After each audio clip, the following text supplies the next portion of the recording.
And we continue here on the Rita Cosby Show with former Congressman Joe DioGuardi. And by the way, Congressman, you had some startling numbers at your speech last night, which I thought was great.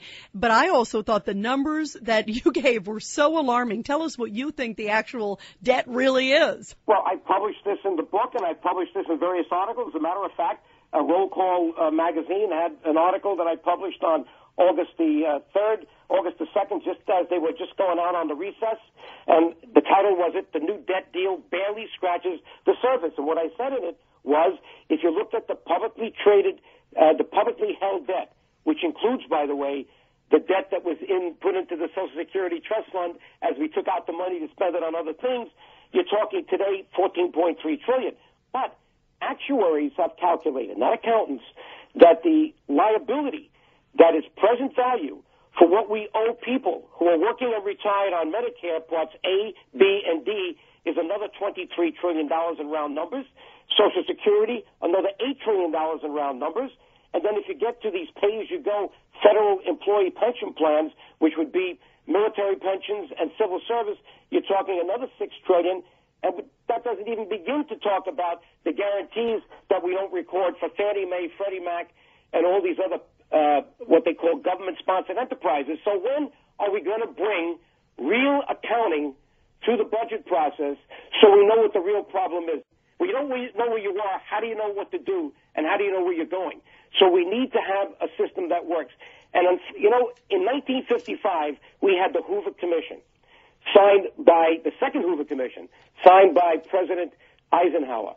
And it mandated what they called accrual accounting, which is generally accepted accounting principles, where you record everything in the budget process. It gave Congress 5 years to implement it, never been implemented. Worse than that, a Democrat president, Lyndon Baines Johnson, over 40 years ago, to disguise the debt for the cost of the Vietnam War, he came up with something called the unified budget. And what was that? We've been doing it for over 40 years, taking the trust fund surpluses annually and offsetting them against the deficits. So when you tell me and others say we had 4 years of surpluses with Clinton, I say no. That can't be surpluses. That's on the wrong accounting system. I would tell Bill Clinton, go back and recalculate the government accounting surplus you think you had using generally accepted accounting principles. And in great part, or the most egregious side of it was that in those years, he took advantage of the annual surpluses in Social Security and Medicare. And put them in and factor them in is what you're saying. And there was a surplus. That's a shell game. One of the problems we have right now is that we don't have, the jobs because we're not getting the manufacturing here. And the reason we're not doing that is there's no predictability for what, is happening. They want to change the tax law. They want to change Lord knows what else. And we've gotten a big issue here. There are easy ways to do it. Infrastructure, another thing. Why don't we have a capital budget in America? As soon as they spend something, it could be $1 billion in an aircraft carrier, it goes into the deficit. Would you believe it?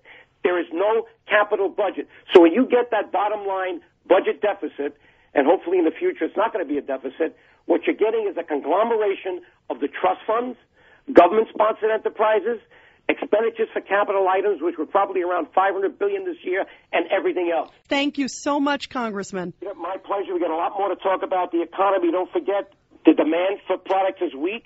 Why? Because they're losing their confidence. Number two, banks aren't lending to the small businesses, even though we bailed them out. Number three, entrepreneurs who we want to invest, they don't see predictability. They don't know what the cost of health care is going to be. They don't know what the tax code is going to be. There's a lot of things we got to talk about. I'd be so happy to be on your show again. Well, we'll definitely have you back on. Always great to have you on. Congressman Joe DioGuardi. Thanks so much, Congressman. Bye. Thank you. We'll be right back on The Rita Cosby Show.